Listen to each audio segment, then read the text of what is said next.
Tonight on Debate Amongst Friends, Eric Reid, not so random drug tests and the Week 13 marquee games of the week, as well as NBA news, including some trade rumors, and so much more starting now.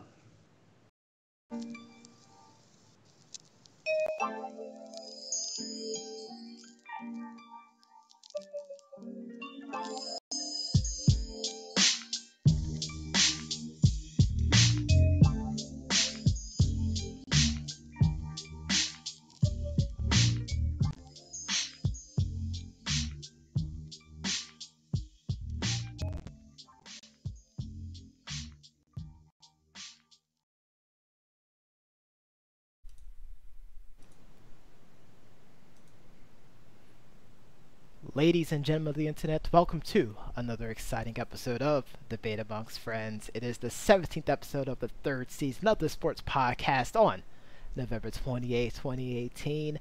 Say goodbye to November and say hello to December next week. I am the Professor John Gotti, and always by my side, the guy that I am the advocate for, the reigning, defending, undisputed podcast champ, making his historic return to the Debate Amongst Friends, Doc Lesnar.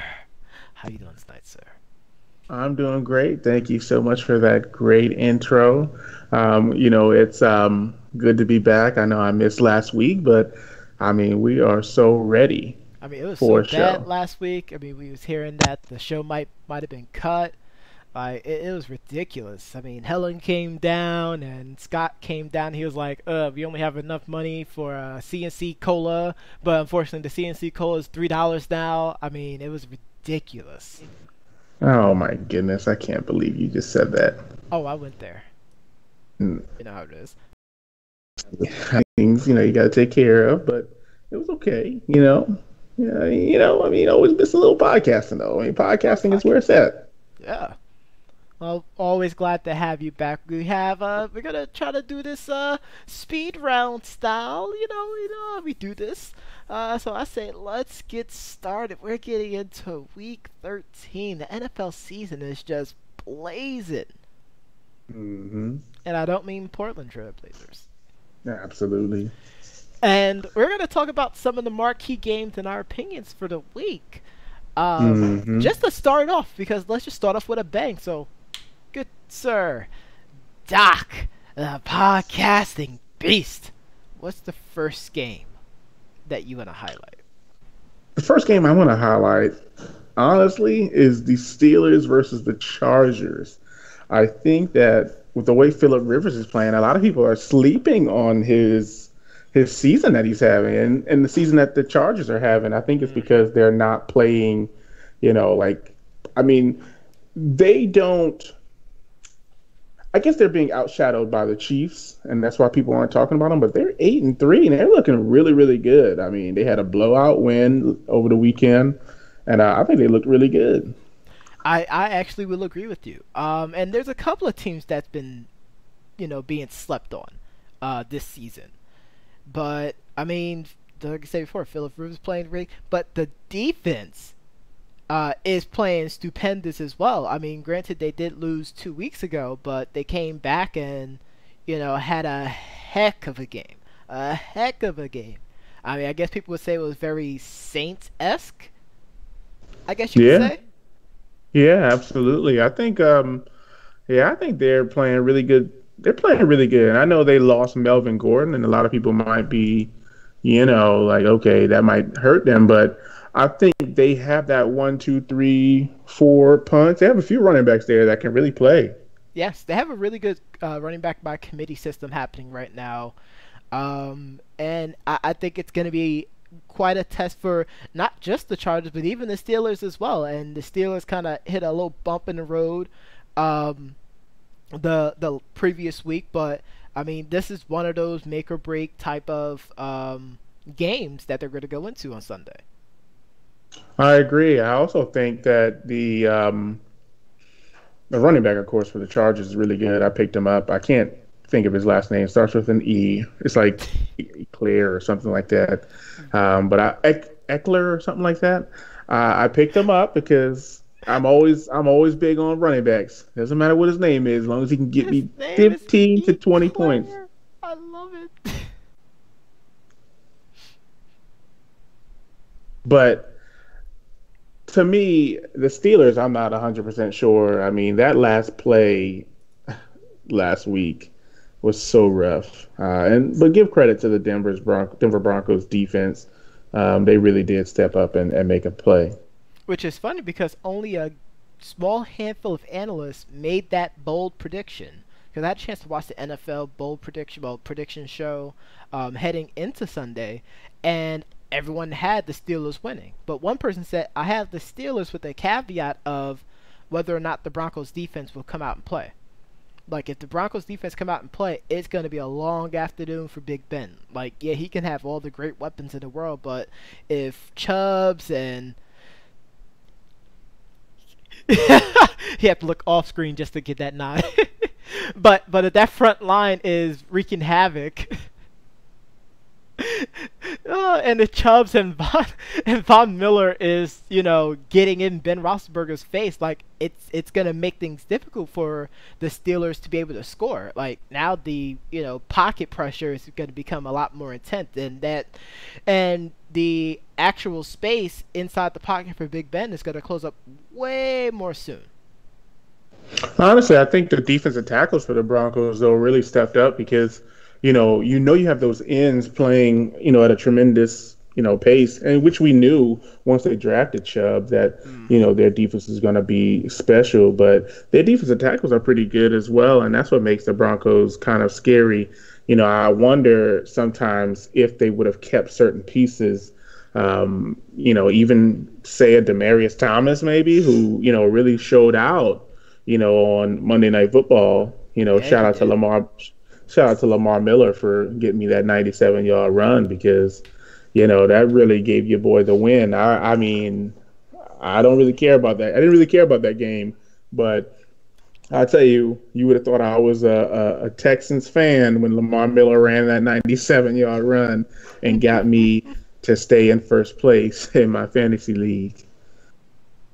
Wow, I can't believe you said that, but that's. I mean, I'm just saying.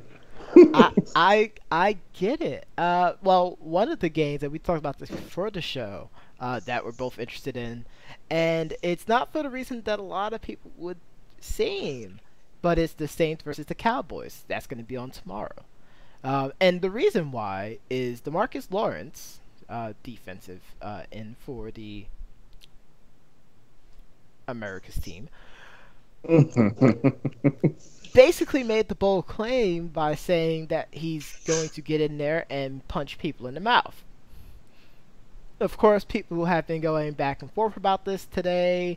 He was talking about the offensive tackle he has to go against throughout the game. He's going to try to, get into that person's face. A lot of people think that he's talking about getting into Drew Brees' face and put him on his butt.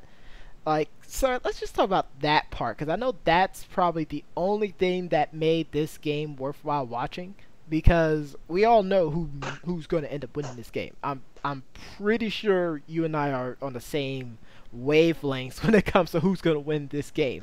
But give your thoughts about the comment. I mean, I don't know. I mean, the Cowboys seem to be, really trolling you a little bit.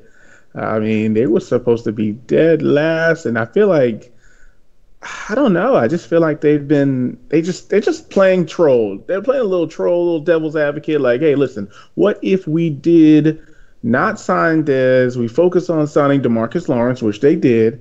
Jerry Jones says we don't have a number one receiver. They go out, they sign or trade for Amari Cooper, who had a pretty good game last week.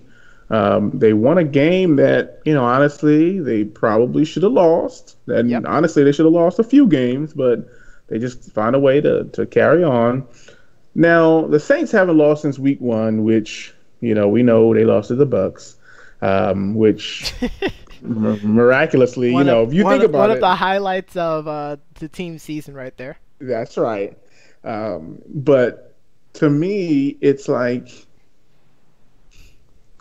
it really doesn't matter. Like I know DeMarcus Lawrence wants to make the defense relevant, but we all know it doesn't matter what they do.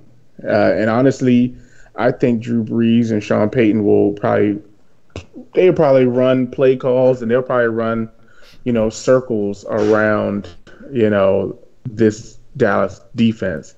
So he's going to rush the passer like he always does, but I think ultimately it's going to come down to really the Cowboys offense.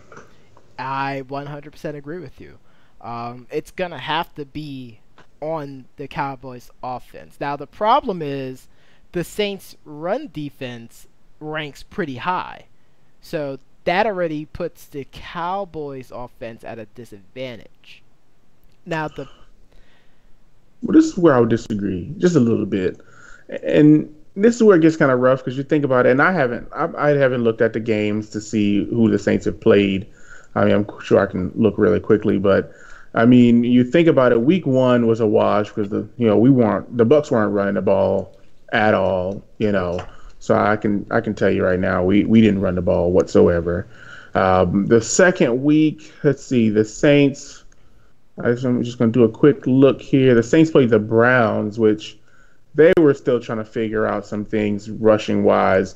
So I mean, just looking at it, I mean, those numbers are kind of flawed when I think about it and kind of skewed on the decline because of some of the teams they played against. Mm-hmm. I would say I think by the time they played the Falcons, I think Devontae Freeman was out. So I just think that might be because they may not have played back. And again, I haven't looked at all the games, but they just also beat the Rams too. Again, and I'll give them one credit here. They held Saquon Barkley to 44 yards, but I'll say it's easy to do that because Eli sucks. Eli stinks. Exactly, and that was the name of one of our episodes. Eli and the Giants stink. Yes. But just looking through, I mean, they have shut some people down. I will be extremely surprised and impressed if they're able to beat a Dallas Cowboy offensive line that is so good that Trent Richardson could run through it. I don't think it's that offensive line anymore. I would probably say, I don't know. I can't say it's that same offensive line anymore. Like I feel like Zeke is getting his just because of his talent. I don't know how much of it is because of that O-line. So I will say this: no, they're good at the run. They have not actually given up a 100-yard rusher yet this season. So I will give them credit, of course, where credit is due. So that is going to be Zeke's goal for this week. The Saints have not given up a 100-yard rusher. I think the most maybe have been 70 or 80 yards. But that Cowboys offensive line is special. I know that they're missing some pieces, but that's a special offensive line still. It's still good. I don't know. I mean, they lead the league in the least amount of rushing yards, not by much, behind Chicago, which, I mean, to Chicago Bears, I mean, maybe that'll be a marquee game we'll talk about. Stay tuned, folks. But I see what you're saying. I feel like what allows the Cowboys to do so well is getting that run game started because it keeps the defense honest and it opens up, Dak to be able to throw the ball. Holy crap, we talked about these things. We did. Like, these are the formulas to allow the Dallas Cowboys to win. Holy crap, they're starting to do it. I mean, it's so funny because, I feel like people complain about Dak on Facebook, and then the next moment he's like winning them the game. Oh my gosh! Shout out to Big Will. Oh my gosh! It's not, and it's not just him. No. He was hilarious. I mean, he went completely off. F Dak, F Dallas. I hate this team. Oh my Fire, goodness. fire Jason Garrett, fire to OC, and then as soon as they won the game, yeah, that we them boys, we got Dak, we got Zeke, and then we go into the Super Bowl. Wow, Like I even called out, I'm like, and I like literally I reached out to him, I'm like, didn't you not even 20 minutes ago 20 minutes. Yeah. ready to crucify this And mind you, team? when my team's doing bad, I turn the game off completely. These guys continue They watching and still suffer. watch it. Yeah, they suffer through. Like whenever my Like team's the losing any team. agony of it all, and then after they actually lose, like they're the funniest people to watch react. Yeah. But I mean, it's just interesting to me to watch them talk all his decision making, so on and so forth, and then he literally does something amazing, actually gets them to win the game, and then it's like, yay! I knew he could do it. I knew he could. I believed in him the whole time. I don't know, but Slide. I mean, the one concerning factor that I have, and you hear me say this all the time, I hate Thursday night games. A lot of teams tend to do really, really bad on Thursday nights. I think it's because of the short week. But another thing is that the problem is, and they probably should alter the way they do this. I know it would be unfair Oh no, they because, didn't. They no. Well, both teams don't have a short week. They played last Thursday on Thanksgiving. well, and okay, so usually it's a short week. I'm talking about Yes. Thursdays overall. Usually it's a Yes. short week. But my thing is, it would Yeah, I'm be about to say interesting to don't see. forget about that beat down that the Saints gave on the Oh, yeah. Falcons. Oh no, we won't forget that. Um, but when you think about it, it would be great if the NFL could wait on who they're scheduling for Thursday night and see who's hot, so that we can kind of get some good team play, like a good team, two teams that are either in the hunt or two teams that really are good on Thursday night. It just so happens that this particular week we're getting a pretty good game between the Cowboys and the Saints. I mean, this is America's team, of course. So we're gonna actually see, That how they do the against a jury's still out on team that one. that, huh? The jury's still out on that one. I mean, you think about it. This is a team that was one miracle catch away from being in the NFC Championship. Or basically they would have been in the Super Bowl. I mean, but we could say that about a whole bunch of other different teams in various seasons. Like, No, it's no, not this was gonna. like a miracle catch that could have. I mean, there's no other way to explain it. A miracle catch that knocked them out of the playoffs. Like it was literally a miracle catch. Like there was never anything. I've never seen anything like that Those before. memes. I really felt bad for him. Like, Yeah, like I first it was mean, what was his name from Denver who blew the coverage in the AFC Championship game against the Ravens. He was the DB for the Broncos. I only know one DB for the Broncos, and that's Champ Bailey. No, Yeah, that's the we, only we, one I we can. both know it wasn't Champ Bailey. Right, that's the only one I can think But like, of. I felt bad for him. Like, there's certain people in sports history you feel bad for. Like, he's one of them. Andre Roberson is definitely one of them.